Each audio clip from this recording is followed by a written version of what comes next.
They deployed humanity to survey a Category-15 Deathworld, and the world itself tried to warn them. HFY Reddit story.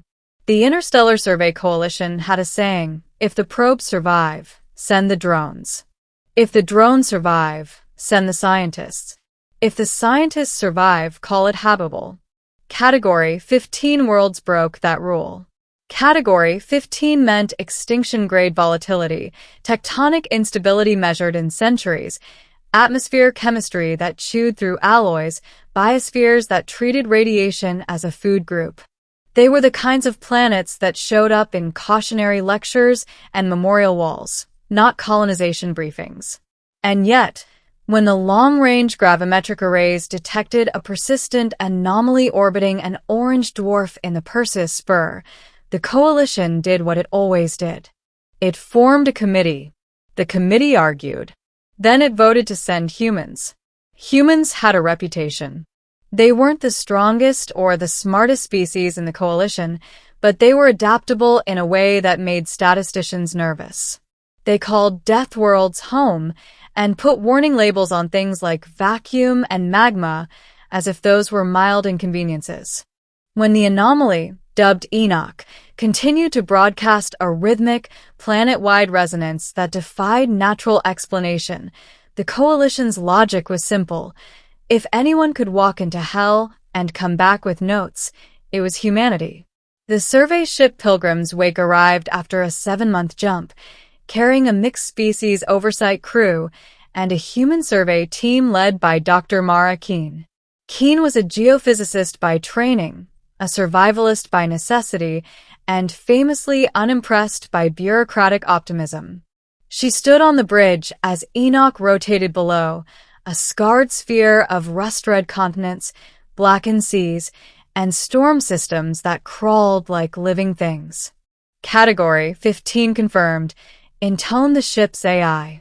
Atmospheric toxicity exceeds baseline human tolerance by 30%. Seismic activity ongoing. Indigenous biosignatures. Extreme. The world pulsed. It wasn't the metaphor. The planet's crust shimmered with a low-frequency vibration that instruments picked up as a harmonic hum, like a massive bell struck somewhere deep beneath the mantle. That's the anomaly, said Keene. It's not orbital. It's global. The first warning came before they ever touched down. As Pilgrim's Wake aligned for orbital insertion, the resonance intensified. The ship's hull sang in sympathy. Alarms chirped, then fell silent as the vibration resolved into a pattern, complex, repeating, unmistakably intentional. The oversight liaison, a tall avian caith named Sela, tilted their crested head. Is that communication? Keene's jaw tightened. If it is, it's not using anything we recognize. The pattern crescendoed, then collapsed into a single, bone-deep thrum that rattled teeth and made hearts skip. The ship's AI translated the data into a visual, waves folding over one another, converging into shapes that looked uncomfortably like symbols. Warning, the AI said softly. Structural stress increasing. Abort insertion, Sela ordered. Keene shook her head. If the planet can talk, it can listen. We need to answer. Sela stared. You would respond to a death world? Keene smiled thinly. We're human. They dropped anyway. The landing site was chosen for relative stability, an obsidian plateau between two mountain ranges that bled lava like open wounds. The air was a choking soup of sulfur and heavy metals, but human suits filtered it down to something breathable. The ground was warm beneath their boots, vibrating faintly with that ever-present hum. Within minutes of establishing a perimeter, the planet escalated. The sky darkened as ash clouds boiled overhead. Seismic tremors rippled outward, cracking the plateau.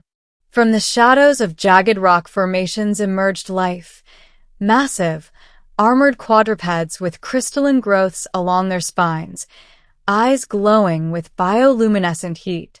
They moved with purpose, Not the random aggression of apex predators, but the coordination of a response team. Contacts, reported Lieutenant Alvarez. Multiple. Closing fast. Non-lethal posture, Keen ordered. We observe. The creatures stopped at the edge of the perimeter. They lowered their heads, not in submission but in alignment. The hum intensified, resonating through bone and steel. Keen felt it in her chest, a pressure that wasn't pain but meaning. Her visor flooded with data as the AI struggled to map the resonance. Then, abruptly, it did something unexpected. It translated.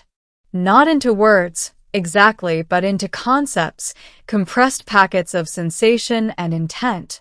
Images of fire and fracture. Of oceans boiling away. Of something vast and ancient coiled beneath the crust, straining against bonds older than stars. And threaded through it all, a single, desperate imperative. Do not dig. Keen staggered. Alvarez caught her. The planet's alive, Alvarez whispered. Not alive, Keen corrected hoarsely. Aware. The middle of the mission lasted 3 days. In that time, Enoch did everything it could to make them leave without killing them outright. Storms herded them away from fault lines. Predators blocked paths that led toward geothermal vents. The resonance shifted constantly, adapting as the humans adjusted, like a conversation that grew more frantic with each misunderstanding. They learned quickly. Humans always did. Keen ordered drills halted and switched the team to passive observation. They mapped the resonance nodes, points where the hum was strongest, and realized they formed a lattice around the planet, a containment grid of impossible scale. Something was imprisoned inside Enoch. The oversight crew wanted to pull out. The Coalition's standing orders were clear. Do not interfere. But the planet kept talking, and the humans kept listening. The translations grew clearer, the concepts sharpening into near language. We were bound. The planet conveyed. We are the lock. Bound by whom? The question echoed unanswered. On the 4th day, Enoch stopped being gentle. A supervolcanic plume erupted less than a kilometer from the camp, hurling molten rock into the sky. The shockwave tore through shields and flung equipment like toys. Alvarez was buried under debris. Keen dragged him free, suit alarm screaming. This is it, Sela transmitted from orbit. We are recalling you. Now. Keen looked at the data scrolling across her visor. The lattice straining, resonance spiking into dangerous harmonics. The planet wasn't trying to kill them. It was panicking. If we leave, Keen said, voice shaking, whatever's in there will break free. Sela hesitated. You're speculating. I'm listening. The truth came in a flood. Eons ago, before the Coalition existed, a civilization of starfarers had faced an enemy they couldn't destroy, a cosmic entity that consumed energy and matter, unraveling systems as it fed.